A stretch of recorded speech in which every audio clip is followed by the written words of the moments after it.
Tov, Bezrat Hashem. On va commencer à faire notre petite parole sur la paracha de la semaine avec l'aide de Dieu, qu'Akadosh Baruch Hu nous donne la force de pouvoir faire sortir de cette paracha qui est un peu spéciale, qui est exceptionnelle en vérité, qu'on apprend des choses qui sont vraiment virales. Chaque année, vraiment chaque année on en parle sur ce sujet-là, sur Korach, sur le fait est qu'il y a quelqu'un qui a osé parler contre le tzaddik. Moshe Rabbeinu, c'était pas Stam. Et Korach aussi, il n'était pas Stam. Il est écrit que Korach, c'était un Dayan. De la tribu de qui? Lévi, comme Aaron, c'était son nom. Comme Moshe. Ouais, c'était des petits cousins. Ils venaient tous du même père, du même grand-père. Et c'était de la même famille, c'était des cousins éloignés.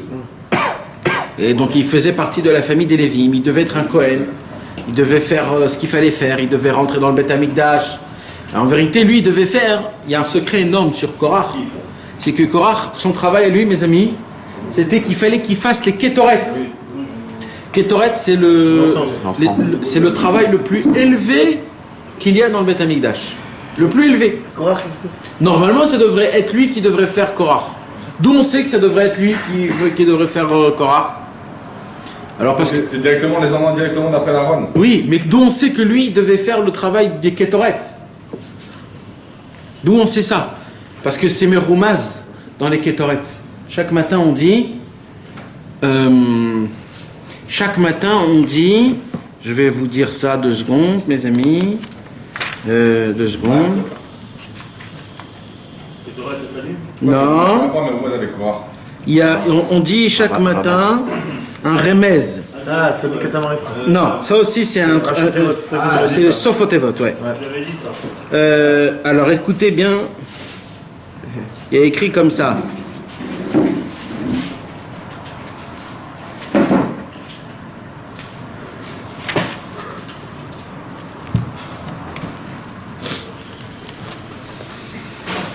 Maase rokeach memulach taor kodesh veshachakta mimena adek etev adek. Vous vous rappelez qu'on dit ça? Ouais. Alors on dit juste avant, on dit rokach maase rokeach. Rokach, c'est quoi rokach? C'est une sens, comment ça s'appelle quand tu fais un dosage pour de cacher? Une préparation, un mixage. Ça s'appelle maase rokeach, recroute comme bet mirkahat. C'est quoi une bête mirkahat? Une maison de pharmacie, c'est un endroit où on prépare maintenant, un laboratoire. Maintenant, c'est quoi la racine de bête mirkahat? Qu'est-ce qu'il y a dans le mot mirkahat? Korach. Mirkahat. Pourquoi? Parce que c'était lui son travail de faire le dosage d'encens de Kétoret. C'est pas Aaron ça? Non, c'était le travail de Korach. Non. De base, c'était le travail de Korach. Il y avait Aaron qui devait faire un endroit ou pas? Alors, Cohen. Oui. Après, c'est devenu que lui. Mais de base, s'il n'y avait pas de problème normalement, s'il n'y avait pas de problème, celui qui devrait faire ce travail, il était dédié spécial à Korach. C'était son travail à lui. C'est Midrash qui va pour ça? Quoi? Shalom Tzion. Kev. Shalom Aleichem. Mais Kitsour, vous comprenez mes amis? Donc, et d'où on voit ça? Parce qu'il y a écrit Maaseh Rokeach, Memulach, Maaseh Rokeach, Korach. T'as compris? C'est mon frère. Donc on voit que Béhémet, et vous savez que le Kétoret, c'est quelque chose le plus important qui puisse exister. C'est-à-dire c'est le travail le plus élevé qui existe. Maintenant, pourquoi c'est le travail le plus élevé qui existe? Alors il y a écrit comme ça, le travail des Kétoret, si l'homme, il n'est pas apte à faire les Kétoret, il meurt. C'est comme Yom Kippour. Où on voit ça? Les premiers qui ont fait les Kétoret, c'était qui? Nadav Avihu, les enfants d'Aaron HaKohen. Comme ils n'étaient pas aptes, ils sont morts. Et c'est ça qui a écrit. Quand le Kohen Gadol il rentrait à Yom Kippour, il tremblait parce qu'il se disait si je suis pas apte, je meurs tout de suite. Il y a un feu qui vient et c'est ce qui vient. Alors maintenant, qu'est-ce qui se passe? Korach il vient et le premier travail, c'est quoi le premier travail? Et ça, c'est un travail qui est un peu bizarre. Mais c'est la Torah qui dit tout Kohen qui veut servir le Beth Amikdash, Au tout début, hein, c'est le premier, pas tout le temps. Le premier travail, c'est quoi? C'était avant de désigner Aaron, ça? Avant tout, ouais. Pour désigner tout le monde, tous les premiers Kohanim. Les enfants d'Aaron, les petits, les cousins, les trucs. C'était quoi le premier travail? De tout raser les cheveux de tout le corps. Ah oui, c'était les Lévim, ça, les Lévim. Les Lévim, tous les Lévim. Les Lévim devaient se raser tout le corps, même tout. Le Lévi devait lui-même se raser tout le corps. Tout le corps avant de travailler. Je crois que c'est le Kohen aussi. Je crois que le Kohen aussi, je crois. Hein? Moi, j'ai vu que les Lévim. Vous avez la lame? Non, je sais pas. Non, il y Les avait pas la Lévim, lame. à l'époque, c'était les Kohen. Alors avec les ciseaux. Mais il fallait couper. C'est pas interdit. Non, ça c'est que eux, c'est leur travail à eux. C'est deux personnes. C'est lui et aussi Le Nazir. le Metzora. Ah, le Metzora. Le Metzora, celui qui était lépreux, c'est sa mitzvah à lui après de tout raser. Le Nazir à la fin. Nazir aussi. De tout raser. C'est des gens spéciaux. Eux, c'est des gens spéciaux. Pourquoi? Parce que la Touma, elle reste dans les ongles et dans les cheveux. Ah ouais. Ouais, c'est pour ça que les ongles, c'est très grave. D'avoir les ongles mangés. La barbe, je sais pas. La barbe, je sais pas. Mais les cheveux, oui. Je veux pas te mettre. Mais les ongles, Attention, faut le. La barbe exactement. avec le nom. C'est très grave, les ongles de Non, la léser. barbe, Et les c'est cheveux, la- il y a écrit le que cœur. il faut les couper de temps en temps parce que c'est. Les ongles, c'est parce que. Non, mais nous, c'est pour nous, les ongles. Adam Harishon, ouais. Donc en fait, c'est parce que c'est la force du mal, elle monte sur cette partie. Exactement. Exactement. Après, Rabbeinu, il dit sur trois choses. Rabbeinu, il dit trois choses. Il dit les ongles, les cheveux et le su. Comment La sueur. et la sueur. C'est les trois choses où la clipa, elle est là-bas. La sueur, ouais. Comment on fait quand on a chaud, il fait chaud? Hein? Le Kohen, non. Le Kohen, non. Nathan, comment on fait quand il fait chaud, tu transpires? Non, mais. Bah, il n'y a rien à faire, il faut se doucher. Non, mais ça veut dire que t'as pas le droit de transpirer quand même. C'est pas que c'est pas le droit, mais ça veut dire ça amène des mauvais esprits. Ne reste pas en sueur, quoi. C'est pas bien de rester en sueur. Ben, mais c'est pas bien. C'est pas bien de rester en. Quand quelqu'un. C'est pas bien, Du sport et tout ça, c'est pas bien. Ouais, il faut se laver. Après, il faut se laver. Il faut pas. Non, mais ça veut dire, il faut pas. Il faut rester le moins possible avec la transpiration. Voilà, c'est ça ce que ça veut dire. C'est pas que t'as peur de suer, c'est bien de tuer. Ça veut dire c'est bien pour la santé. Salut. Donc c'est bien de tuer, mais il faut pas garder la sueur. Aussi les habits qui sont avec la sueur, il faut pas les garder. Faut pas dormir alors sans se laver après avoir transpiré et avoir fait du sport et tout ça. Si, il faut se laver. Non, il faut pas acheter. Oui, au contraire. Il faut se laver, bien sûr. Il faut. Pas garder ça. Non, c'est pas bien du tout. C'est. Non, nous Baruch Hashem aujourd'hui, Baruch Hashem, on n'a pas ce problème-là. Oui, les gens grâce savaient pas avant qu'on en exactement. entend, Et il y a grâce pas à d'eau et tout ça. parce qu'aujourd'hui, nous on est hygiénique. Parce qu'aujourd'hui, il y a de l'eau chaude tout le temps, il y a de l'eau tout le temps. À l'époque, il n'y avait pas d'eau. À l'époque, bah oui. À l'époque, les gens se lavaient pas quand ils faisaient le choref. Comment on dit le choref? L'hiver. Ils ne se lavaient pas en hiver. C'est connu. Oui, en hiver, en Ukraine, ils ne se lavaient pas. Non, ils faisaient passer une éponge ou un truc pour se laver juste comme ça, mais ils ne se lavaient pas. Une toilette à l'époque. Une toilette, ils faisaient une toilette. C'était pas. Donc, on ne va pas rentrer dans ça parce que. Bon, d'accord? Alors, je continue. Et Kitsu, c'est quoi les kétorettes? Donc, les kétorettes, en fait, c'était un travail qui était exceptionnel. C'était qu'une seule personne au monde en entier qui pouvait faire les kétorettes. Et Korah, il était désigné à faire les kétorettes, donc ça veut dire que Korah, il était très haut, très élevé. Donc désigné par Moshe. Désigné par Hachem. Mais par Moshe. Oui, mais par Hachem surtout. Ça veut dire rien n'était encore noté, mais c'était. On connaissait déjà les. Tu sais, quand il y a une nouvelle élection, on sait que lui il va prendre ça, lui il va prendre ça. Korah, c'était. Lui, il prenait les kétorettes. Comment il a pu avec tout ça, avec tout ce cabote qu'il avait eu, comment il a pu. Alors, ce qui s'est passé, c'est quoi? Il s'est passé un truc bizarre. C'est quoi qui s'est passé un truc bizarre? Il a entendu que le travail des Lévi'im, c'est de se raser. Avant qu'il a été ordonné, il est parti se raser complètement. Il voulait être prêt peut-être. Ouais, il voulait être prêt. Premier, il va être le premier, il est parti se raser. Et quand il est parti se raser, après il a entendu de Moshe Rabbeinu que c'est pas tout le monde. C'est que cela et pas cela. Et d'un coup, il sort dehors, rasé, péote, barbe, tout. C'était pas pour lui. Plus rien. J'ai pas entendu. C'est incroyable. J'ai pas entendu. Korah. Il est sorti. Il a entendu. Il était quoi? il- Lui, il- il est un berbe, lui, Korah. Hein? Il était un berbe, Korah. C'est quoi un berbe? Il a pas de problème. Ben non, il a tout rasé. De nature. Non. Non, mais de nature, on dit pas qu'il est. Non. Il était normal, Korah, il était normal. Il avait une barbe, il avait des péotes, il était tout normal. c'est Tu t'imagines maintenant, le lendemain, il sort, plus rien.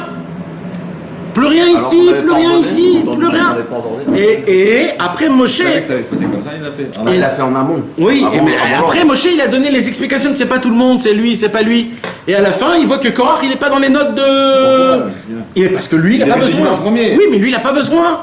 Pas Kaniré que celui qui fait, amen, celui qui fait les Kétoret, il a pas besoin de faire ce travail là. Ok.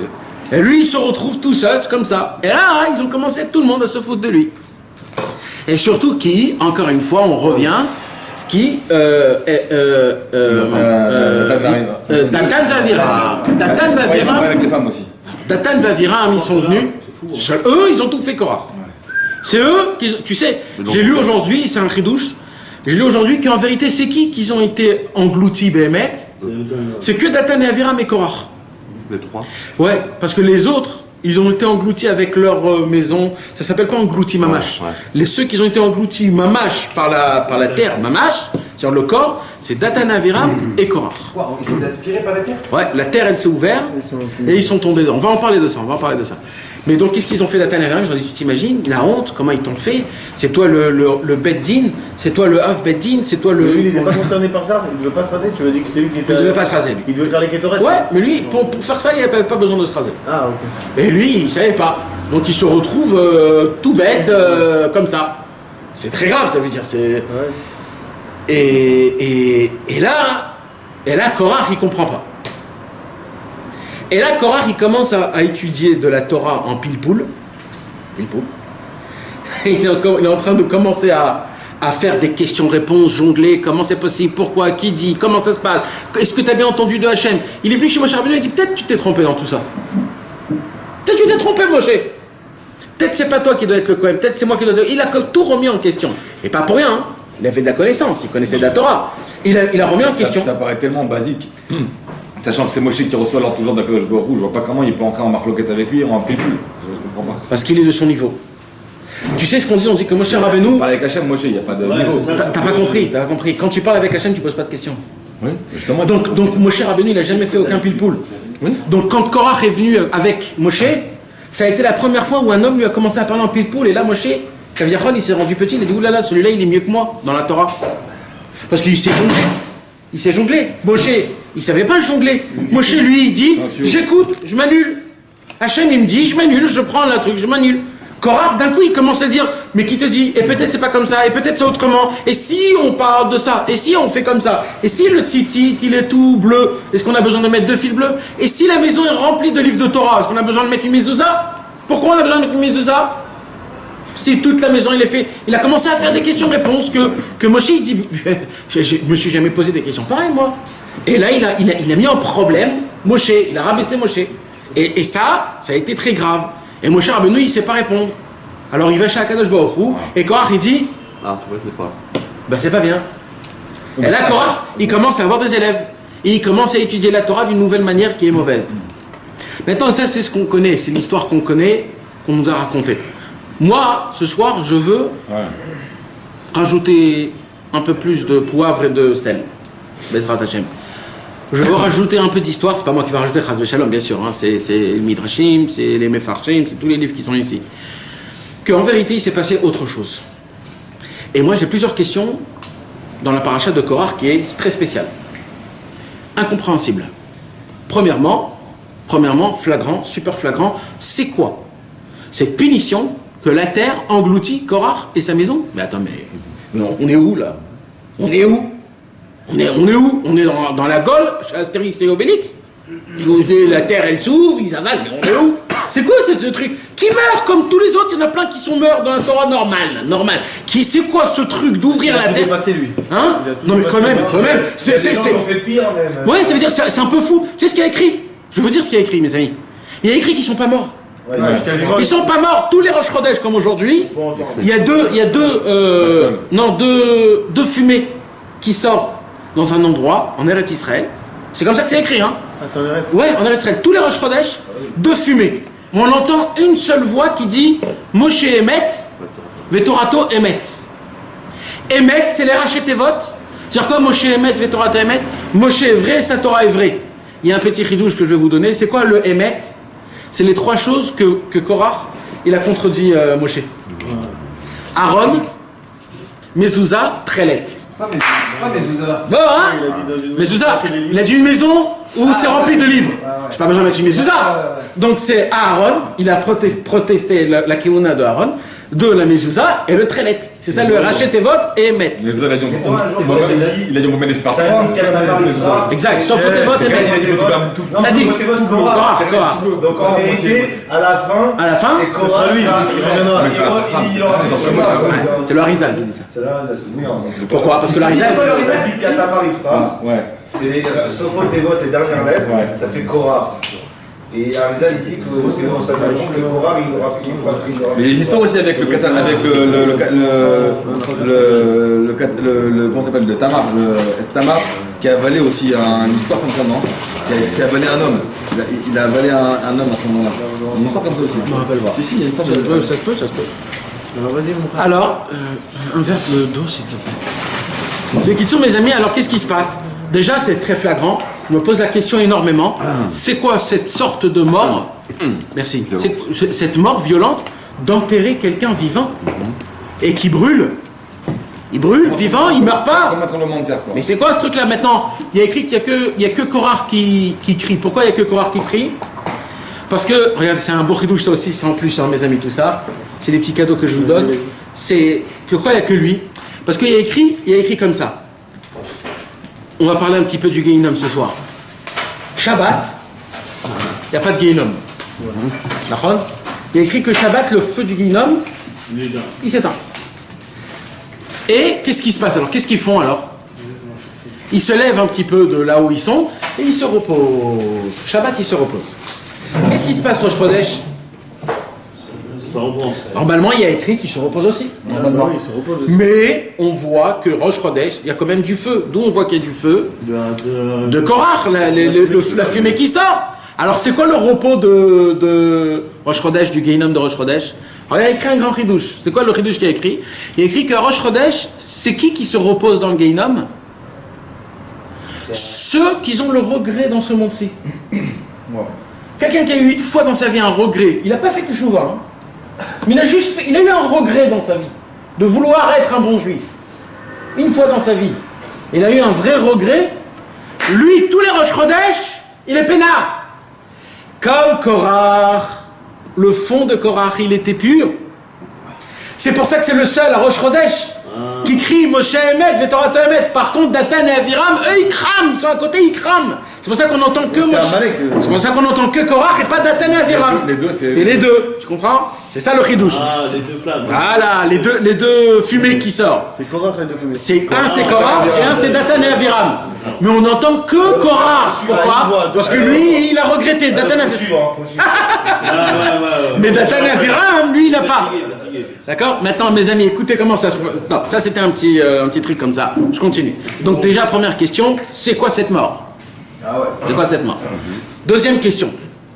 Excusez-moi, mais on a vu il s'est passé un truc très grave, mes amis. Je ne sais pas si vous connaissez la vraie histoire comme c'est écrit dans la Torah, il s'est passé un truc pareil. Vous savez ce qui s'est passé? Korah, il a été contre Moshe, il a amené avec lui 250 rabbanim très grands, pas des rabbanim d'aujourd'hui, hein, des rabbanim très grands. Et eux, ils avaient des élèves, Mistama, c'est 250, donc on parle de vraiment beaucoup de personnes, d'accord? Ils étaient tous avec Korah et avec Moshe Rabbeinu, il n'y avait pas beaucoup de gens. Qu'est-ce qui s'est passé? Moshe Rabbeinu a dit, écoutez, moi j'ai pas la force de me battre avec vous, j'ai pas la force.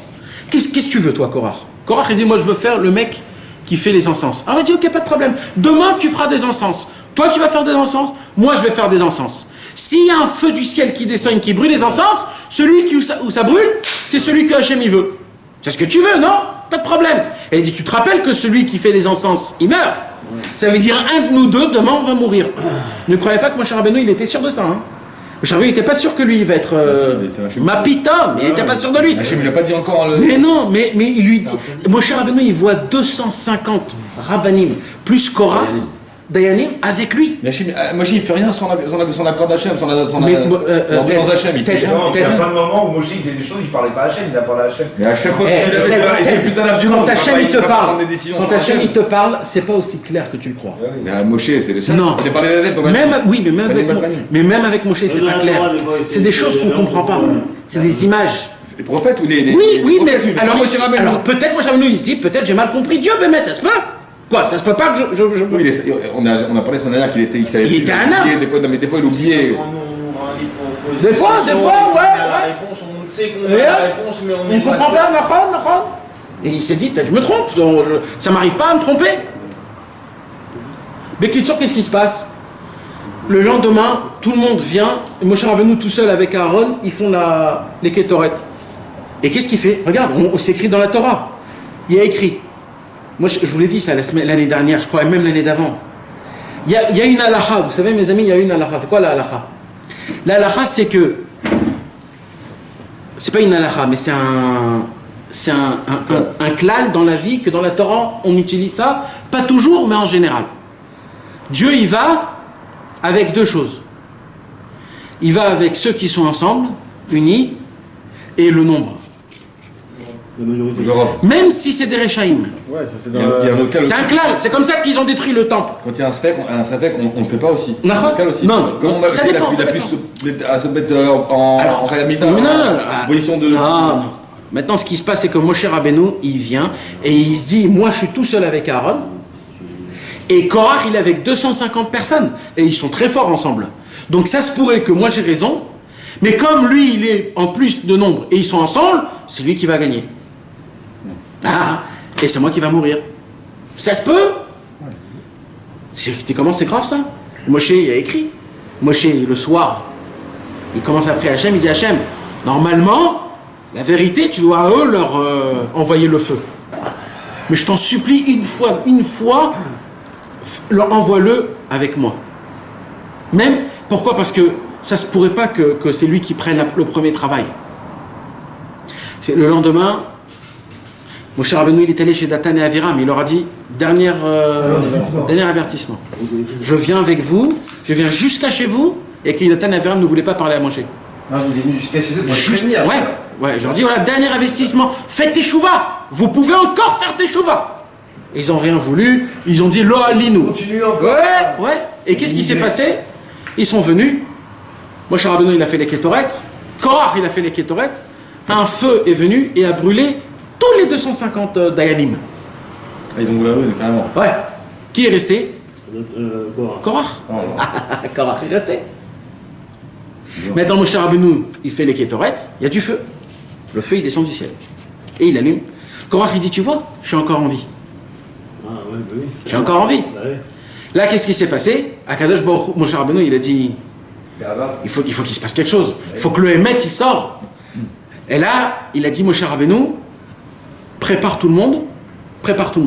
Que chacun y soit dans ses maisons. La terre, elle s'est ouverte, ils ont englouti tout avec Korach. Normalement, l'histoire est finie. D'accord? Ça y est, il n'y a plus de mal. Vous savez qu'est-ce qui se passe? La plus grande des choses. Là, il se passe que tous les béné Israël, ils ont dit, Moshe Rabbeinu, c'est à cause de toi! C'est à cause de toi qu'ils sont morts! C'est à cause de toi qu'ils sont morts tous les Korach, tout ça, c'est à cause de toi! C'est toi qui les as tués, t'aurais dû prier à Hachem! Et là, Moshe Rabbeinu, il n'y croit pas. Il dit, mais attends, je comprends pas de ce qui se passe. Et là, il y a eu une épidémie où il y a eu des milliers de morts. Des milliers de morts. Et là, Kadosh Baruch Hu, il lui a dit, si tu veux sauver encore le peuple juif, le petit peu qui va rester, prends les encens et fais comme on fait le prou. Ouais. On met le partout, comme ça va enlever le... Et ça s'est arrêté et l'histoire s'arrête. Mes amis, c'est pas une histoire qui est un peu chelou. Qu'est-ce qui leur arrive au Bnei Israël? Ils voient, Attends, je comprends pas. Tu vois que la terre, elle s'ouvre. Tu te dis, c'est pas Moshe, c'est Hachem. Mais pourquoi Moshe, il n'y a pas une autre solution que de donner un ultimatum à Dieu de faire les deux meurtres? Parce que c'est où alors il fait le travail dans le Beth Amikdash. Non mais où il fait le travail dans le Beth Amikdash et il se proclame lui-même Kohen Gadol, ou Aaron HaKohen, il faut choisir. Et Moshe, il sait que c'est Aaron HaKohen normalement. Donc il faut trancher quelque chose. Il se met s'il a un doute à ce point-là, parce que le soir même il a eu un doute, il peut pas se prononcer et demander à Hachem que celui qui est en Il a eu quelques secondes de doute, mais il n'était pas en doute. Il s'est remis en question. Mais pas au point de se dire, je sais pas. Il s'est remis en question, parce que ça arrive de se mettre en question. Avec autant de temps, autant de gens, autant de personnes. Peut-être qu'à la base, Korah, ce qu'il est venu demander à Moshe, si Moshe, comme Moshe était un âne, il aurait pu dire, t'as raison, peut-être que t'as raison, peut-être que je demande à Hachem, peut-être que... Non. Comment il pouvait être sûr à ce moment-là et après pas sûr? Ça, c'est un lâche. Il était sûr à ce moment-là, alors il était sûr et après plus sûr. Oui. Ouais, ça arrive. C'est ça le safek qu'il a fait rentrer Korah. Voilà. C'est un safek, c'est un venin du serpent. C'est horrible ça. Mais attends, tu vas voir, on va en parler, vous allez péter un câble. C'est ça quand t'es Alors, Bien sûr, mais ça veut dire, toi, ça se peut que tu étais là-bas, tu as vu la chose, et lui, il arrive à te remettre en question sur ce que tu as vu. Peut-être je l'ai pas vu, peut-être j'ai rêvé. Mais t'étais là-bas, t'as entendu de tes yeux, tes oreilles. Alors, mes amis, toutes ces questions-là, ça nous remet en flagrant délit. Et on se pose, mettre la question, qu'est-ce qu'il faudrait faire avec tout ça?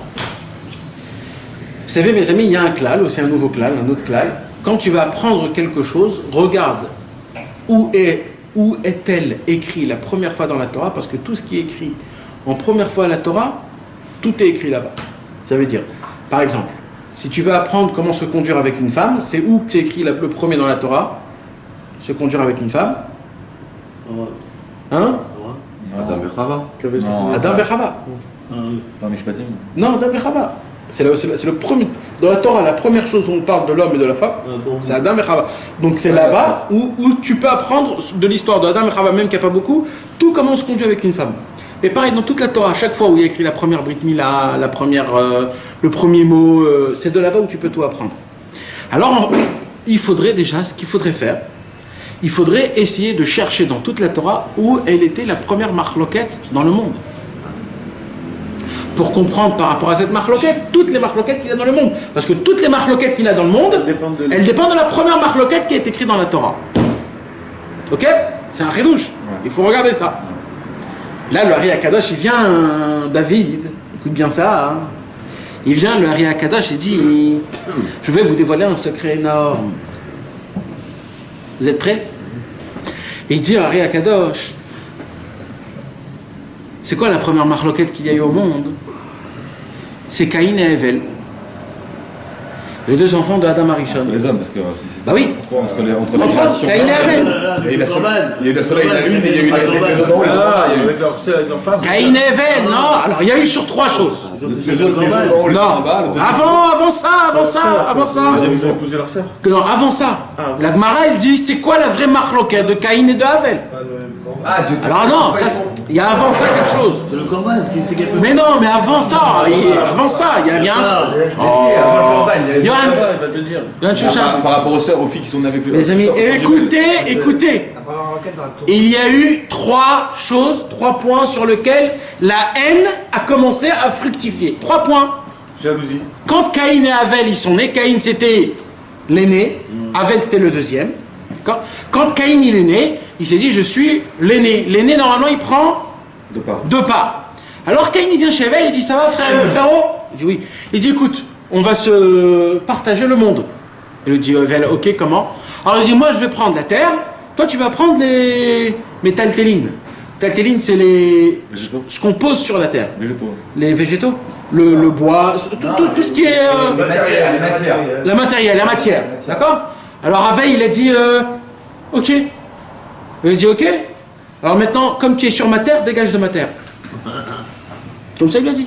Ben maître, je lui ai dit dégage de ma terre. On a dit que c'est ma terre, c'est à moi. Dégage de ma terre. Alors il dit où tu veux que j'aille? Il lui dit va dans les étoiles. Alors Havel il dit ok. Si la matière est à moi, déshabille-toi. Tes habits sont à moi. Toute la matière, elle est à moi. Et là, ils ont commencé à se... Voilà, chacun est parti de son côté. Le lendemain, Havel, il voit que quand Caïn, il voit que quand Havel, il est né, Havel, il est né avec 2 femmes. Il est né avec 2 jumelles en même temps. Ils étaient en fait 3... Ils étaient des triplés. Hevel et 2 sœurs. Et Caïn, il est né avec une sœur. Caïn, il dit, attends, je comprends pas, il y a un problème. Il dit quoi? Il dit, c'est moi l'aîné. C'est moi qui dois prendre 2 parts, pas toi. Comment ça se fait que toi t'es né avec 2 et moi avec 1? Il dit, ben, je sais pas. Et il dit, ok. Le lendemain, il vient. Caïn, il vient, il dit, c'est moi le Bechor? Oui, c'est moi le Bechor. Alors, c'est sur moi que le Beth Amikdash va être. Avel, il dit, jamais de la vie, t'es fou, toi. Je t'ai déjà tout donné. C'est sur moi que le Beth Amikdash va être. Et comme ça, Caïn et Avel, ils se bagarrent. Le 4e jour, c'est là où Akadosh Baruch Hu demande une offrande. Une offrande, on dit? Une offrande. Et là, qu'est-ce qu'il donne? Alors, Caïn, il donne. Qu'est-ce qu'il donne, Caïn? Des excréments de la terre. Il y a écrit là-bas Zera Pishtan. Il y a écrit là-bas, il lui a donné des graines de Pishtan. Pishtan, c'est de la. Du Pishtan. Comment on dit du Pishtan? De la laine. Du lin. Du lin. La graine de lin, ouais. La graine de lin, il a donné. La graine d'une plante. Ah, c'est bien, on a le droit de porter du lin. C'est là. Lin et la laine. C'est un rapport. Maintenant, et qu'est-ce qu'il a donné? Pourquoi il a donné la graine? Parce que c'est à lui la terre. Il s'est pris la terre pour lui. Donc il a dit, moi je vais donner de ce qui m'appartient. Et qu'est-ce qu'il a donné à Avel? Il a donné des agneaux. Pourquoi? Parce que lui, il a pris ce qui est au-dessus, matériel, ce qui est dessus. Mais pourquoi en vérité, il a voulu travailler la terre? Rachid, il dit quelque chose, il a dit, Akadosh Baruch Hu a maudit la terre, et malgré qu'il a maudit la terre, Caïn a voulu quand même labourer la terre. Pourquoi tu laboures quelque chose que Dieu lui-même il a maudit? Il a écrit que jusqu'à Noach, la terre ne donnait plus de fruits. Akadosh Baruch Hu, il a maudit la terre à partir du moment où il a tué son frère, pas avant. Non, quand Adam Arishon, il a mangé de l'arbre de connaissance. Ah, il a fait maudit la terre. Bien sûr, avant, 10 malédictions, il a fait. Oui, donc c'est bien avant. D'accord.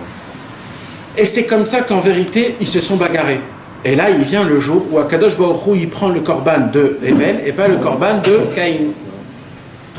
Et là, Caïn, il en a marre, il prend une pierre et il commence à jeter sur Avel. Et il ne sait pas comment on le tue. Alors il lui coupe le doigt, il voit qu'il ne meurt pas, il lui coupe la main, il essaie de se défendre. Et il ne meurt pas. Il coupe le pied, il dit mais il ne meurt pas. Il lui coupe le ventre. Et il y a plein de sang qui coule. Plein de sang qui coule par terre. Et dans la Torah, il y a écrit que le sang, c'est-à-dire la terre, elle hurlait devant Hachem du sang qui coulait. Parce que dans le sang de Havel, il y avait toute sa descendance qui devait normalement amener. Et toutes ces descendances, ils ont crié d'où? De la terre. Jusqu'à qu'il a complètement déchiré le pot, qu'il lui restait presque plus rien. Dès qu'il arrivait à la tête, il a égorgé la tête et là il est mort. Il a déchiqueté. Voilà, déchiqueté. Et là, qu'est-ce qui s'est passé? Il y a écrit donc Kol dme achichatzoakim elai min adama. Le sang de ton frère, et Dieu a dit à Caïn, le sang de ton frère hurle de la terre. Le Ari Akadosh, il vient. Ève, il monte dans le ciel, il dit Hachem, j'ai même pas encore commencé à vivre, on me tue. On me tue. J'ai pas commencé à vivre, on me tue.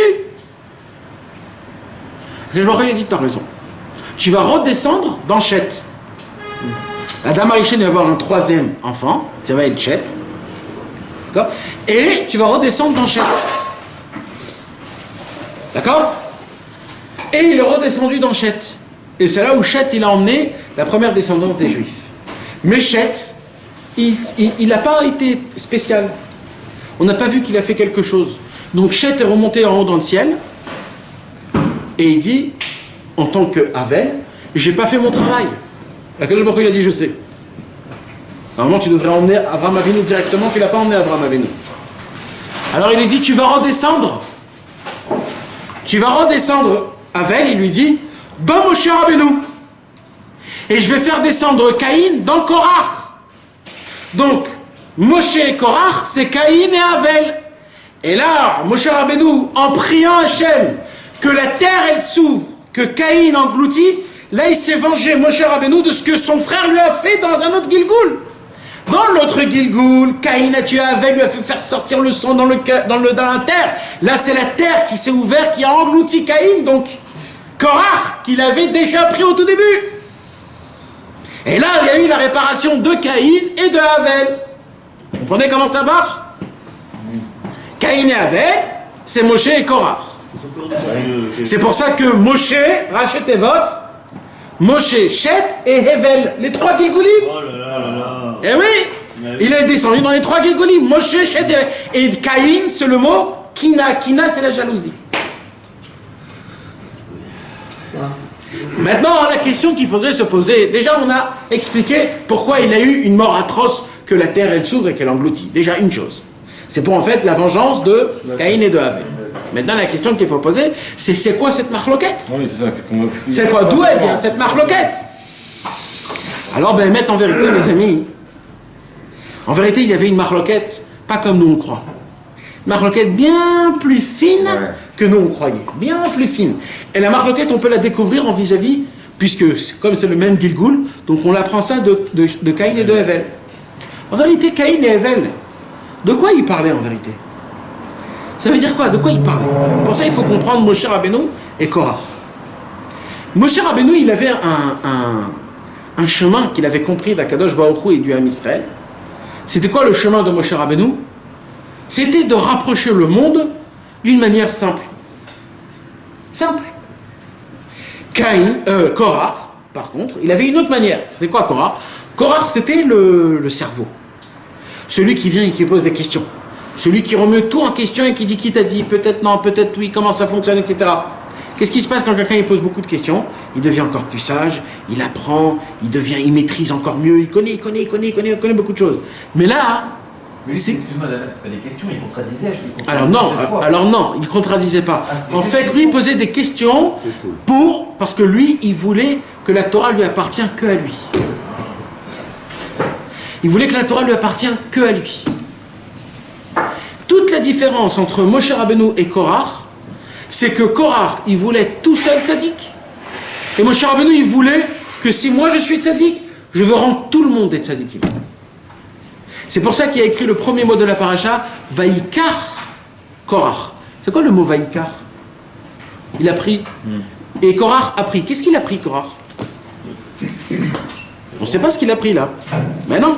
La Torah dit Vaïkar Korah ben Itzar, ben Kehat, ben Levi, Vedatan, Ve'aviram, ben Eliab. Hein? Non, il n'y a pas écrit. On ne sait pas ce qu'il a pris.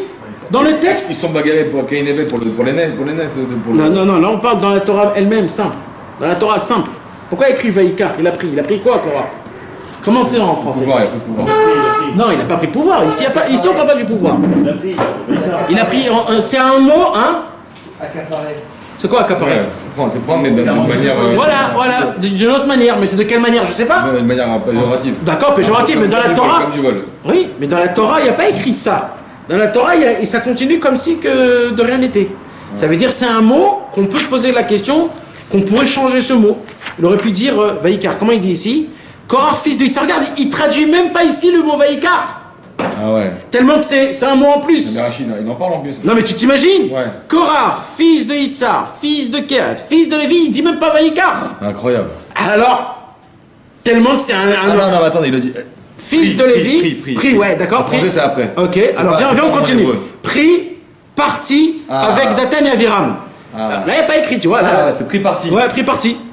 Vaïkar, Kor, Ben Yitzhak, Ben Kehat, Ben Lévi. Comment que c'est pris parti quand il dit Vaïkar? Prendre quoi? Bah oui. Prendre parti. Prendre parti. T'imagines ça? Donc ça veut dire c'est quelque chose. La Torah, alors, Rabbi Nathan, il dit c'est quoi le mot Vaïkar? Il dit Rabbi Nathan, il s'est pris lui tout seul. Il s'est occupé que de lui. Vaïkar, c'est personnel. Il s'est dit moi je vais être un tzaddik. Moi je vais m'occuper de moi. Il dit Rabbi Nathan, il y a 2 sortes de tzaddikim dans le monde. Il n'y a pas 3 sortes, il n'y a que 2 sortes. Il y a un tzaddik qui s'occupe que de lui pour devenir des tzadikim. C'est lui qui devient un tzadik, il monte de niveau en niveau, de niveau en niveau, de niveau. Et lui, il devient un vrai tzadik. C'est un géant, hein. C'est un vrai tzadik. Mais il écrit aucun livre, il ramène personne pour la teshuva, et même s'il ramène des gens à la teshuva, il ne crée pas des conseils, des réparations, il ne fait pas tout ce travail-là. Et après, quand il meurt, c'est fini. Et il dit, lui c'est un tzaddik, mais c'est fini, Vaïkar. Il s'est pris tout seul. Il dit, par contre, mon cher Rabbeinu, lui, il a dit, Aaron Cohen, Elitzaphan, tout le monde, il a appelé tout le monde. Il a dit, moi, si je suis un tzaddik, c'est tout le monde qui va être avec moi un tzaddik. D'où on voit ça, quand Akadosh Baruch Hu, il a dit, ah, ils ont fait le veau d'or. Ah bon, ils ont fait le veau d'or? je crois que je vais tous les tuer. Il dit, ah bon? Eh ben alors tuez-les-moi avec moi. Si ça serait Korach, là-bas, il lui dit, ouais, moi aussi je crois qu'il faut que tu les tues tous. Et fais de moi vraiment avec un autre pays, avec tout le monde. Recrée un monde de moi, il aurait dit Korach. Parce que cela, il pue. Il dit Rabbi Nathan, il y a un truc... Comment Moshe, à ce moment-là, il a pas cette même peine pour lui? Ouais, mais alors, comment c'est la même histoire. En vérité, il n'a pas la peine pour lui à ce moment-là. En vérité, aujourd'hui, il y a des érudits qui sont des corps. Ouais, mais c'est ça. Parce que... Ah ouais, ouais, c'est vrai. La majorité. Même plus de Ouais. Moi je l'ai pas dit, hein. On l'a compris tous. On l'a tous compris. Chaque cours, on parle de ça. Non, il faut relativiser, mais ça veut dire... Mais attends, le sadique, s'il a pu voir le vrai sadique de Moshe Rabbeinu, il y en a peu, hein. Alors, il peut réparer le monde entier. Ouais. Et son travail, c'est ça. Ouais. Tout le monde a ça. Ouais. Quand pas d'accord, après, Alors Rabbeinu, il a dit, je peux m'occuper du monde entier sauf une seule personne. Celui qui ne me croit pas. Il faut un truc. Crois au tzaddik. Incroyable, c'est fin. Sans ça, je peux tout faire. Si tu me crois pas, je peux pas faire. C'est la seule chose où je peux pas m'occuper du mec. Pourquoi? Parce que je vais dire fais comme ça. Et les autres ils vont dire non. Je peux pas. Ah, tu me crois pas? Donc ça ramène tout à la personne aussi. Ouais, bah oui. Et de l'autre côté, c'est lui qui ramène mais c'est un minimum. C'est ça le mot il dit Vaïkar. C'est-à-dire quoi Vaïkar? Il s'est pris tout seul. C'est pas Vaïkrou. Vaïkar tout seul. Et c'est ça, et c'est quoi le mot Vaïkar? Il dit, Rabbi Nathan, couple en deux, c'est Vaïkar. C'est quoi Vaïkar? Il dit Vaï, c'est un nom de prière quand on dit Oi, veille, Vaï, malheur, quand on crie à Hachem. Vaï, c'est Vaïkar, malheur à cette prise-là. Vaïkar. Depuis le début, il écrit Vaïkar, malheur à ce Korach-là, qu'il a pris cette prise, que lui veut devenir un tzaddik. Il dit, c'est très bien de devenir un tzaddik que toi tout seul. Mais quoi, tu vas monter après 120 ans, Akadosh Baruch Hu, il va dire, Shalom Aleichem, waouh, Baruch Haba, Gan Eden, tu peux rentrer. Je peux te poser une petite question, il va dire, Akadosh Baruch Hu, t'as fait quoi pour mes enfants? T'as fait quoi? Tu leur as donné des brachot de Parnassa, de Briout, et la Vodat Hashem? Et moi? Tu t'es pas occupé de moi, du Shalom Bayit entre moi et mes enfants? J'ai un problème, il dit à Kadosh Baruch Hu. C'est que depuis que j'ai créé ce monde-ci, mes enfants à moi, qui sont vous, ils sont en colère contre moi, je sais pas pourquoi. Ils ne me parlent pas, ils ne disent pas ils font pas ce que je leur ai ordonné, ils sont en colère contre moi. Je leur donne la vie, le sourire, les amis, les habits, un toit, un travail, la brioute, je leur donne tout. Et ils ne me parlent pas. Ils n'appliquent pas Torah au mitzvot. Ils ne disent pas merci quand il faut. Ils font pas attention à moi. Ils se demandent tous les jours la question, est-ce qu'ils vont gagner leur parnassa? Est-ce qu'ils vont manger? Est-ce qu'ils vont pas... Oh, qu'est-ce qui vous arrive? Jusqu'à maintenant, c'est qui t'a fait grandir? Ok. Et non, eh ben, ils y croient pas en moi. Alors, tzaddik, comme tu es grand, t'as fait quelque chose pour ça? Parce que moi, je m'en fous que toi, t'es un tzaddik. C'est bien pour toi, c'est toi qui vas kiffer, mais moi. C'est qui va me sortir, moi, de mon Gehinom, il dit Hachem. Moi, je suis dans un Gehinom, Hachem, il dit. Tant que mes enfants ne me parlent pas, ne font pas attention à moi, ne me disent pas merci, ne reconnaissent pas le fait du bien qu'on est, c'est moi qui est en Gehinom. C'est pas un Gehinom, c'est un bête asurim, c'est un... Comment on dit un bête asurim? C'est un monde... une prison. Il est en prison, un Kadosh Baruch Hu est en prison. Et vous savez ce qui se passe? C'est que les années y passent, et des tzadikim ils montent en haut dans le ciel. Il y a des tzadikim qui se sont occupés que de eux-mêmes, on a des tonnes. C'est les tzadikim, hein. Nous on est des 0 sur 0 sur 0, on peut rien dire. Mais moi, on parle juste là, parce qu'on est que dans la paracha, on parle pas stam. Il y en a plein qui sont plein de aussi. Alors, il y en a. Il dit Rabbi Nathan 3 niveaux. Le niveau, non 3 niveaux. Un niveau, ceux qui ne sont pas occupés, on les compte pas ceux-là, d'accord? Mais il y a 3 niveaux d'occupation. Il y a ceux qui se sont occupés quand ils étaient vivants. Quand ils étaient vivants, ils se sont occupés. D'eux-mêmes ou de tout le monde? Non, du monde. Du monde. Ils ont essayé de donner des conseils, fais comme ça, et ça leur a aidé. Mais après qu'il est mort, finito. Alors comment on fait? Alors ce tzaddik-là, quand il est mort, il est mort. Ça reste quand même, attends, il y a des enfants, les enfants. C'est un niveau. Ça donne.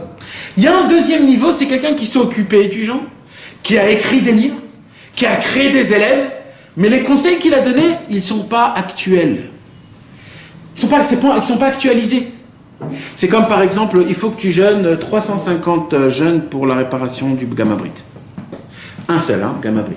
Si par contre on a fait 2, donc c'est 350 x 2. Si tu en as fait 3, donc, ouais, ça veut dire en fait il faut que tu vis 1000 ans pour réparer ton gamma Brit. Tu manges plus la vie. Voilà, et tu béatzvout, et t'en as marre de vivre, etc., etc. Et ça c'est que pour le gamma Brit, parce que si on parle de la colère, si on parle de l'argent, laisse tomber. C'est-à-dire laisse tomber, tu peux pas. Donc ça c'est le genre de tzadikim qu'ils ont donné des réparations, qu'à l'époque c'était actuel, mais aujourd'hui ce n'est pas actualisé. À l'époque c'était actuel, c'est même à l'époque. Non, à l'époque on peut dire qu'il y avait encore des... Parce qu'à l'époque il fautait pas, comme aujourd'hui. À l'époque il y avait un mec qui faisait un gamma Brit. Il n'y avait pas les plages. Exactement. Il n'y avait pas tout ça. À l'époque il n'y avait rien, à l'époque. La femme la plus déshabillée, c'était aujourd'hui la femme la plus tzniout qu'il y a aujourd'hui. Hein? Ben tard. Les sous-vêtements des femmes à l'époque, c'est les sous-vêtements de nous, d'aujourd'hui. De quoi tu parles là? Mais même dans toutes les religions, c'était que... Mais vadaï. Mais les Russes ukrainiennes, quand tu vas encore en Russie, ils sont avec le foulard. Les goïms, alors, comment? C'était comme ça à l'époque. Aujourd'hui, ils ont tout déshabillé, ils ont tout enlevé. Alors maintenant, donc il y a ce type de tzadikim que, malheureusement, ils ont créé quelque chose, mais ce n'est pas actuel pour aujourd'hui.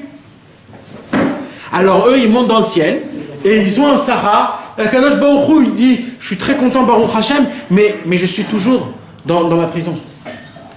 Où il est, mon fils? Et lui? Où il est celui-là? C'est quand celui-là, il va se réveiller.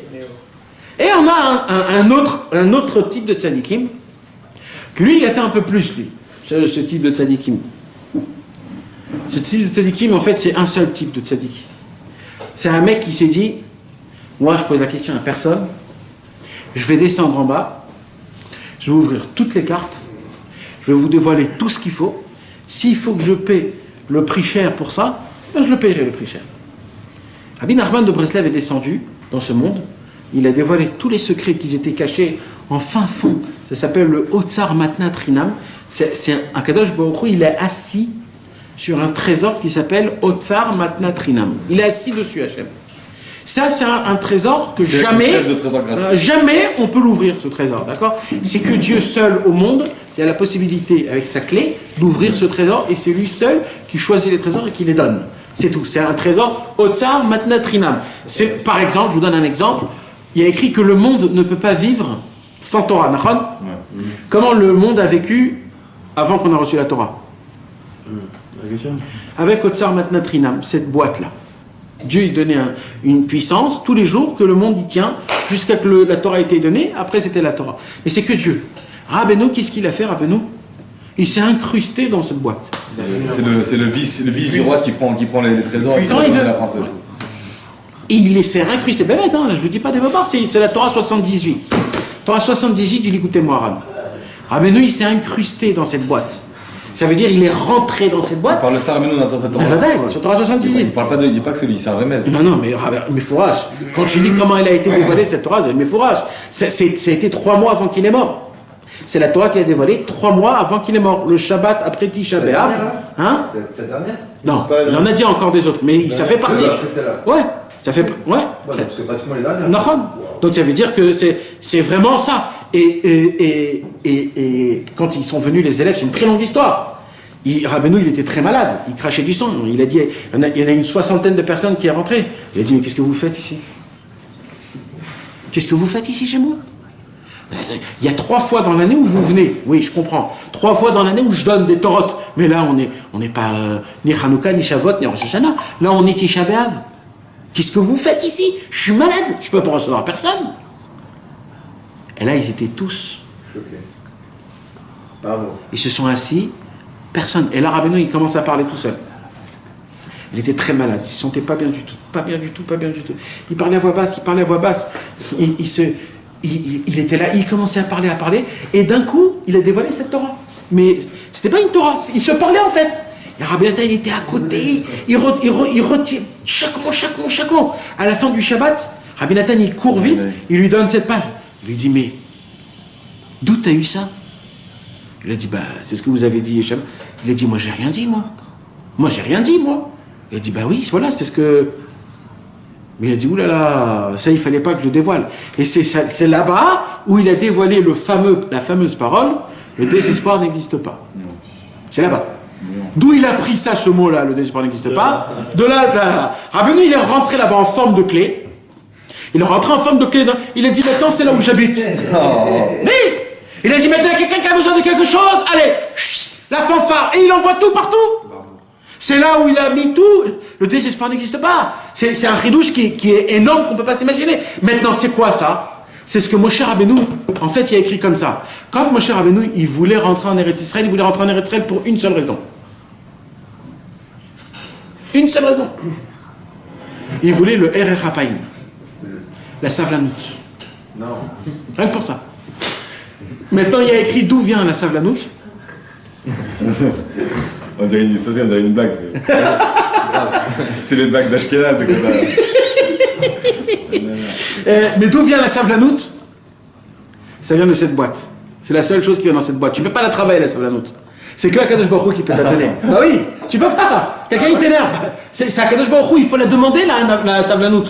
La Erech HaPaim. Alors, et donc, Moshe Rabbeinu, lui, il voulait. Qu'est-ce qu'il voulait, Moshe Rabbeinu? Il voulait rentrer dans cette boîte, le Otsar Matna Trinam, mais il n'a pas pu. Il est mort en Chutz Laaretz. Moshe Rabbeinu est remonté dans le ciel et il a dit, ok, j'ai réparé Caïn, j'ai réparé Evel, mais moi-même, j'ai pas encore pioché dans le Otsar Matna Trinam, Ribono Shel Olam. Alors Akadosh Baruch Hu lui dit, ok, tu vas revenir et revenir 5 fois jusqu'à que tu vas rentrer chez Rabbi Nachman. Et quand tu vas rentrer chez Rabbi Nachman, ça va être très dur pour toi d'arriver en Eretz Israël. Et Rabbeinu, il a souffert énormément pour arriver en Eretz Israël. Avec les Turcs, on l'a mis dans des bateaux de canons. Parce qu'il est allé en Turquie, et après il est allé.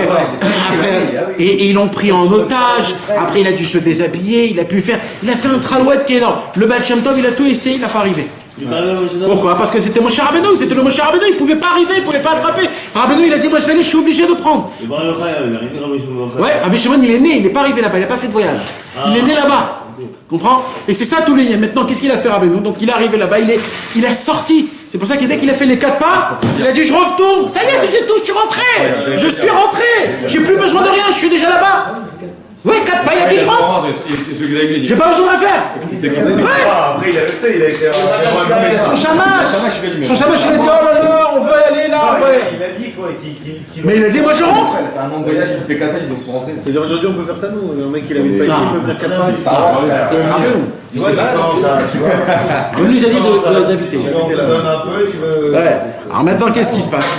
Qu'est-ce qui se passe? C'est là où Rabbeinu, qu'est-ce qu'il a fait? Il a sorti cet enseignement. Et c'est là où il a réparé le monde en entier. Il est mort combien de temps après qu'il a fait le Israël?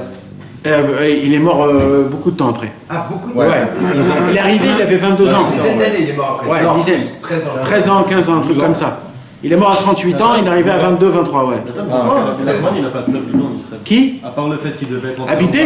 Il n'avait pas besoin d'habiter, il avait besoin, Rabbeinu, il avait besoin de réparer, il y avait des centaines de milliers d'âmes à Ouman qu'il fallait qu'il les répare. Ça je sais, mais pourquoi concrètement il était obligé d'arriver là-bas. Il était obligé. Il était obligé. C'était des endroits comme l'Arizal. Un jour, l'Arizal, il est venu dans un endroit et il a bu de l'eau. Il a dit à son élève, tu sais pourquoi on est arrivé jusqu'ici? C'était un endroit très...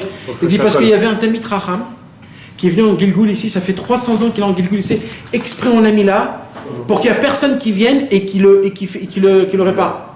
Et il dit, moi je suis arrivé ici, après 300 pour le réparer, donc Rabbeinu il devait arriver là-bas à Ouman. Ouman c'était une ville de prostituées. C'était une ville que de prostituées. C'était une ville de comme Las Vegas, c'est le ville des jeux. Ouman c'était une ville, mais à l'époque de Rabbeinu, c'est-à-dire même avant Rabbeinu. C'était une ville prostituée. Quand Rabbeinu il est venu habiter à Ouman, c'est spécialement pour réparer tout ce qui s'est passé à Ouman. Il y avait beaucoup de juifs à cette époque? Je ne sais pas s'il y avait des juifs à l'époque. Ah, tu ne sais pas s'il y avait des juifs? Non, il n'y avait pas des juifs d'Afka. C'est pour ça qu'on a vu la Tel-Aviv, tu crois? Je sais pas. Je sais pas. En tout cas, mes amis, pour revenir sur le Inyan, pour revenir. Il répare les non-juifs aussi. Ah oui, c'est ça que je n'ai pas compris.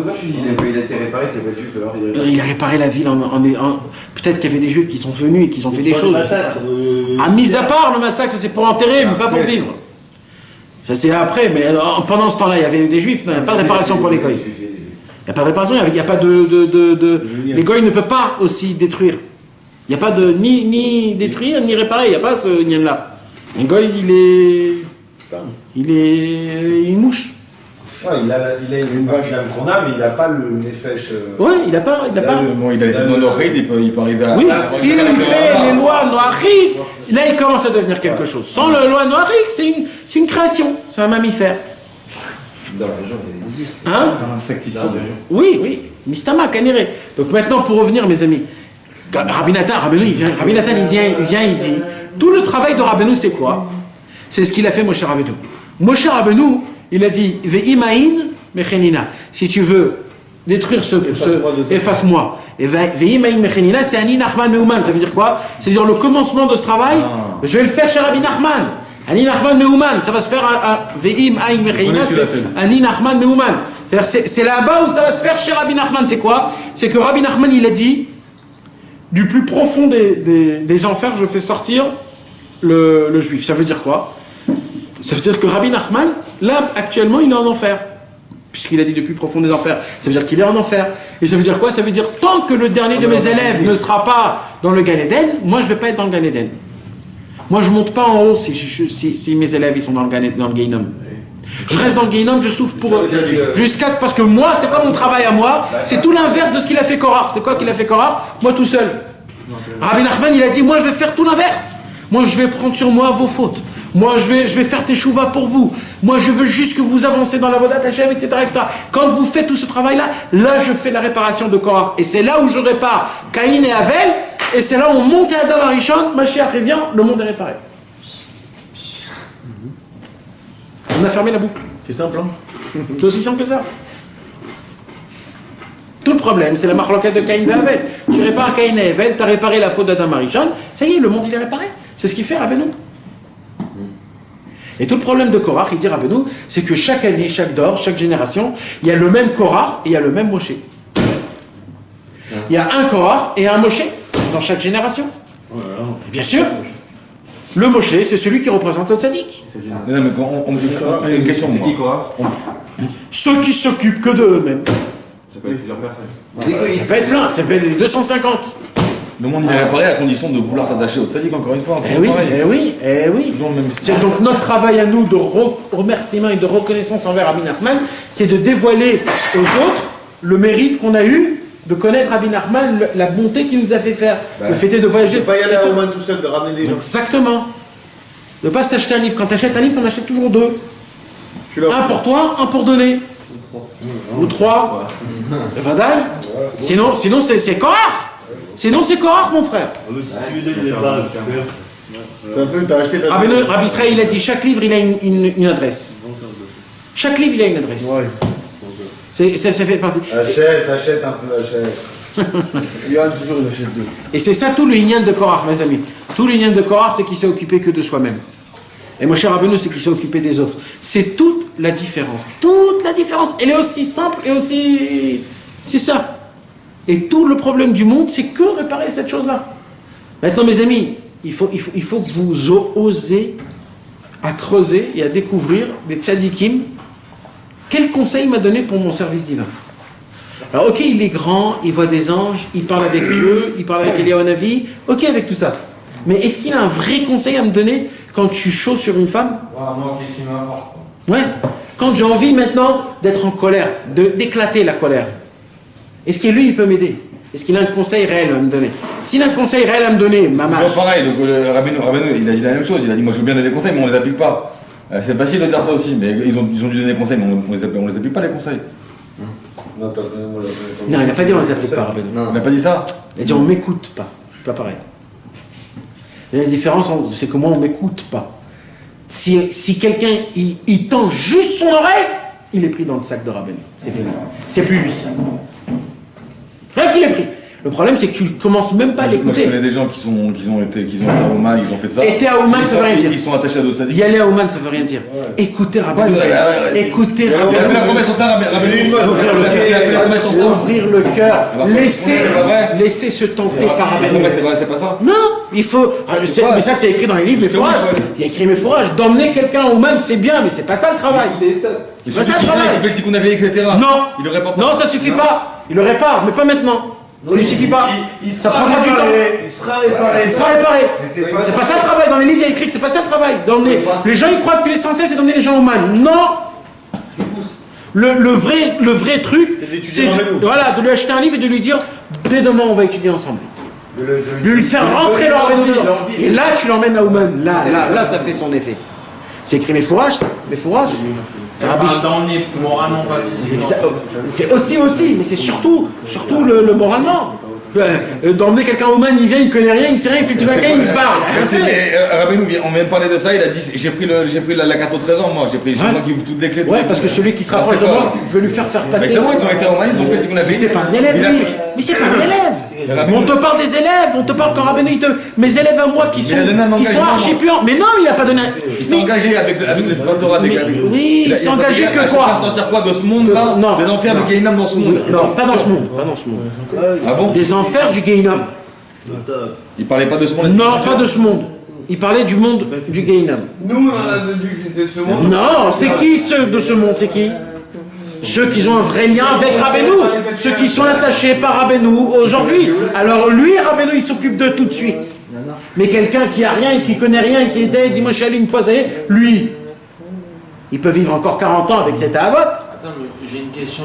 À chaque fois, ils sont remontés, ils sont redescendus parce que Hachem les a fait redescendre. Et pourquoi s'ils savaient qu'il y avait une réparation, ils sont remontés, ils les ont pas encore remontés? Parce qu'on ne peut pas dévoiler une réparation comme ça aussi vite, ça prend du temps. Il faut venir, il faut se refaire, il faut se préparer, il faut le créer. C'est quelque chose qu'on découvre. C'est pas comme ça en une seule fois la réparation de la trouver. La réparation, ils ont dû passer des millénaires d'exil, de souffrance, de choses pour dévoiler le Tikkun HaKlali, pour dévoiler des choses qui n'existaient pas. Tu viens de sortir Nathan là. La Torah 78 qu'il a dévoilé, qui a été écrite, il a dit, pourquoi t'as écrit ça? Pourquoi Rabbi Nachman il n'a pas crié comme ça? Pourquoi il n'a pas crié? Il n'a pas fait une vraie Torah ou il n'a pas une Je sais pas, tu me poses une question que c'est que Rabbeinu qui peut le connaître, cette réponse. C'est un secret qu'on ne dévoile pas. C'est un trésor. C'est un trésor que normalement on ne dévoile pas. On ne dévoile pas ce trésor-là. C'est une Torah qui est exceptionnelle. Que Rabbi Nathan, il a fait de ça des choses qu'on ne peut même pas s'imaginer. C'est des secrets qu'on ne peut pas s'imaginer. C'est quoi cette grandeur de secret? Mais c'est pas stam comme je te dis. C'est des secrets que normalement on ne savait pas. Rabbeinu, il a dit, d'où tu as entendu ça?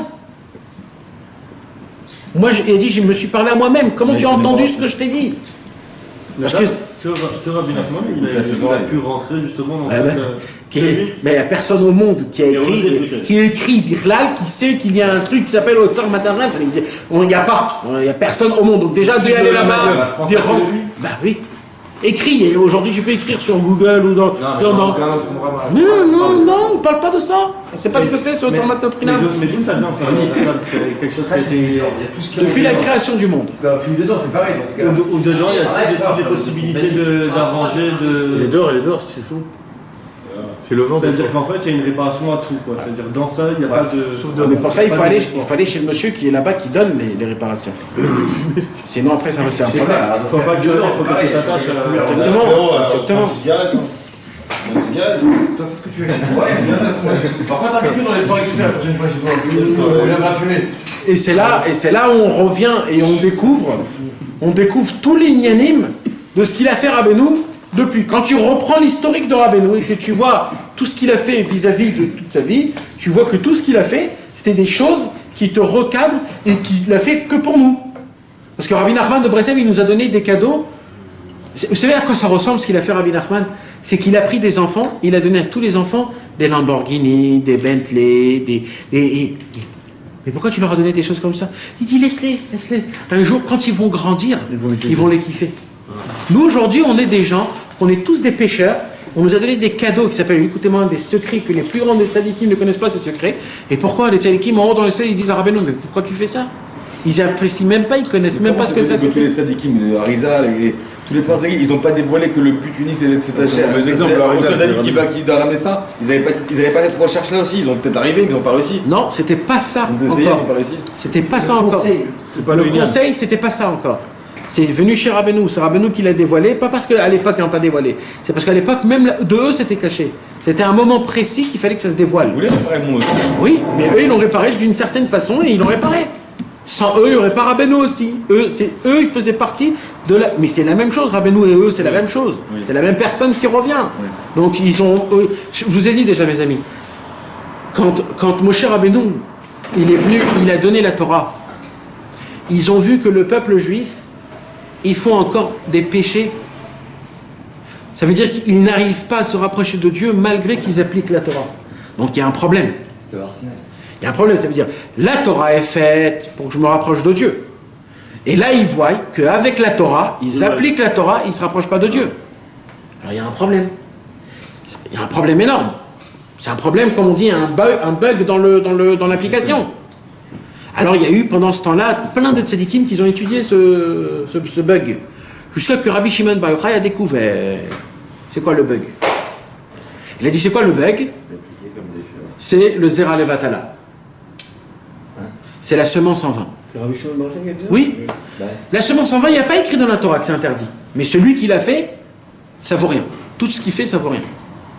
Donc, Rabbi Shimon Bar Yochai, il a dit maintenant, le secret du monde, c'est quoi? C'est ça. Shmirat Abrit. Après, ce qui s'est passé, c'est qu'en sachant ça, il y a beaucoup de gens qui ont pris ça, mais il y a beaucoup d'autres qui n'arrivaient plus à gérer ça. Alors, ils se sont dit, il faut qu'on essaye de trouver la racine de ça. Et c'est là où le Harizal est venu.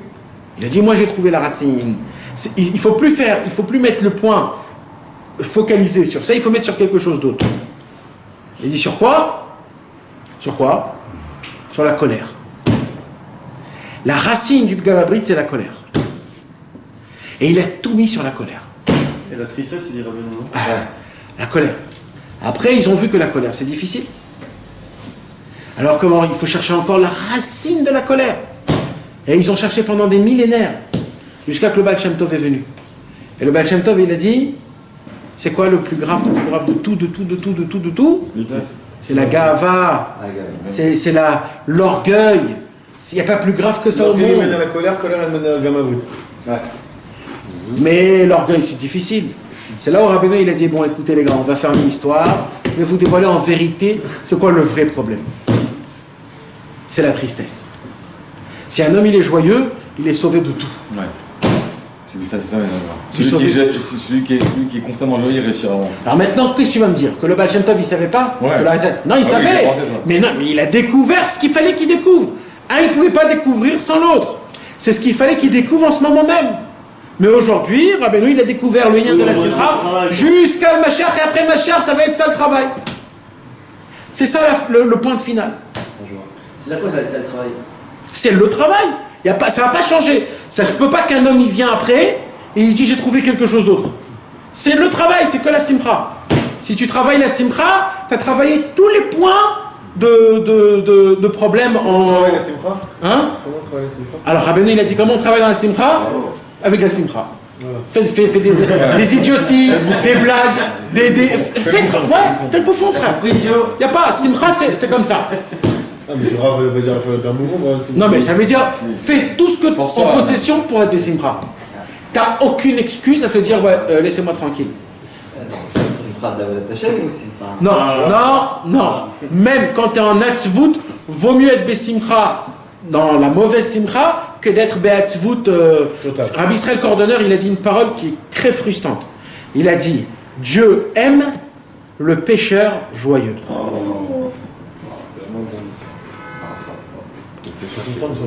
T'imagines?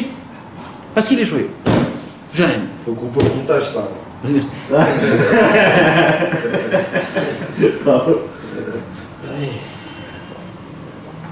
Attends, mais pourquoi ce point-là, justement, du Gamabrit, c'est le point le plus dur pour l'homme? Parce que tu jettes ton cerveau. La semence, c'est une goutte. La goutte, elle vient du cerveau. Et quand tu jettes la goutte, tu jettes de ton cerveau. Le cerveau, c'est quoi? C'est la compréhension de combien Dieu est grand. Oui, pour nous, les hommes, c'est ce qu'il y a de plus dur à tenir.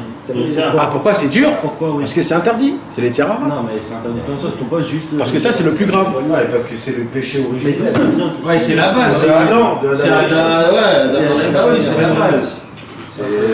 Viens de te le dire, c'est relié. C'est ta semence, elle part de là. Ah, je sais pas. C'est spécial. Mais il n'a pas. C'est pas dévoilé comme ça. Si ça t'était dévoilé écrit comme ça, il y aurait plus d'arbitre en vérité. De quoi? De la recherche du tzaddik. Ça se peut pas. Ça se peut pas être dévoilé autant pareil. Il a tout dévoilé. Non. Oui, mais il a tout dévoilé. On te dévoile un petit peu. Là-bas, on te donne le M-Cher. Un peu ici, un peu là. Toi, tu dois recompiler les choses. Non, mais tous les tzaddikim, ils ont apporté quoi alors? Ils sont musulmans, ils sont. C'est des choses que malheureusement, c'est des choses qu'on ne peut pas les connaître de manière fermée. D'accord. Mais c'est pour cela. C'est pour cela. Moshe Rabbeinu. Il y a beaucoup de tzaddikim, la plupart des vrais tzaddikim, ils ont consacré leur vie à ce que les autres, à ce que le monde, les juifs, ils puissent se rapprocher de Dieu. Après, maintenant, toi, tu dois continuer à faire. Chacun doit faire. Toute la raison pour laquelle on emmène des enfants. Toute la raison pour laquelle on emmène des enfants. J'ai lu un truc dans l'Ikuta à la Chot. Moi, ça m'a touché. Rabbi Nathan, il dit dans l'Ikuta à la Chot, quand un homme il est avec sa femme, il doit avoir une seule pensée. On demande à un homme d'être pur, d'être pas comme un animal, de se sanctifier, etc. Donc toi tu vois la chose, oh là c'est dur, comment je vais faire, c'est compliqué, en plus t'es pris dans un ignan, c'est difficile, etc. Rabbi te dit non, ne te casse pas la tête mon frère. Je vais dire un truc très simple. Il y a une seule chose à réfléchir, à penser, avant que tu es avec ta femme. Je vais être avec ma femme pour amener un enfant, que cet enfant il sert Hachem. Qu'il soit cet enfant-là l'honneur de Dieu. Et du moment où tu penses à ça, tes enfants vont être des bons enfants. Tout le problème c'est quand tu ne penses pas à ça. Parce que la racine des choses... Avant ça, il faut aller au niveau des nous, quoi. Non, alors avant ça, il y a les Chassidés de Breslev, ils dansaient avec leurs femmes avant de faire l'acte. Ah, ça va être. Ouais, pour avoir de la simcha. Parce que l'enfant qui va naître simcha, c'est un enfant qui est kadosh. Donc avant ça, tu dois danser avec ta femme. Pas danser comme une boîte de nuit, hein. Oui. Danser avec sainteté, avec l'écharpe. Danser avec faites des slow, messieurs. on parle une danse Salsa. une danse de noble, ou une belle danse, ça veut dire avec ta femme propre, exactement. Et quand tu vas rejoindre la simcha, tu vas rejoindre l'enfant. C'est beau, Rabbeinu, il est très beau, Rabbeinu. C'est comme ça qu'il faisait le tzadikim à l'époque. Et qu'est-ce que tu crois? Et après, tes enfants, quand ils naissent, c'est pas les mêmes d'aujourd'hui. Hein. C'est pas après, tu vas pas te poser cette question, pourquoi le mec il est comme ça, pourquoi il est comme ça, pourquoi il est comme ça. Ils sont purs. Ils sont purs. Pourquoi je t'ai emmené? Pour faire kavod à Hachem. C'est tout. Fais kavod à Hachem, mon fils. Je t'ai emmené pour ça. Je t'ai fait pour ça. Qu'une chose, fais kavod à Hachem. Ben vadaï. Ben vadaï. Tu me comment dire? Ben vous êtes tous des parents, c'est ça la chose. Akadosh Baruch Hu, il veut que vous sachiez ces choses-là. C'est très important de savoir ces choses-là. C'est tout, ça s'arrête là. C'est la génération la besoin de ça. Voilà mes amis, Bezrat Hashem, que Akadosh Baruch Hu nous donne cette force, Bezrat Hashem, de pouvoir tenir et continuer cette lumière qu'on a. Vous savez, il y a une petite pancarte dans les restaurants. Il y a écrit, si tu as aimé, raconte aux autres. Si tu n'as pas aimé, raconte à nous. Vous connaissez ce... Non, vous n'avez pas vu. Si tu as aimé, raconte aux autres. Si tu n'as pas aimé, raconte-nous à nous. C'est marqué ça, non? Hein? En hébreu ou en... Voilà, en hébreu. Neneta, t'es saper la chérim, neneta, t'es saper la nous. Alors pareil avec Hachem Yitbarach. Qu'est-ce qui se passe? Si tu es Neta mi Rabbeinu, si tu as kiffé Rabbeinu, raconte aux autres. Si tu n'as pas kiffé Rabbeinu, raconte-le à lui. Je t'ai pas kiffé Rabbeinu. Qu'est-ce qui se passe? C'est un problème. Pareil pour Hachem. Si tu as étudié une belle étude, raconte-le à tous tes copains. Tu as étudié une bonne étude, raconte-le à tout le monde. Mais si tu n'as pas bien, tu n'as pas aimé l'étude, raconte Hachem, il y a un problème là. Qu'est-ce qui se passe? C'est simple. Chodesh Tov, mes amis, ce soir il faut allumer des bougies. C'est la Iloula de Rabbi Nachman Orodonker, le grand-père de Rabbi Nachman de Breslev qui est enterré à Tibériade. On a été d'ailleurs, on a été.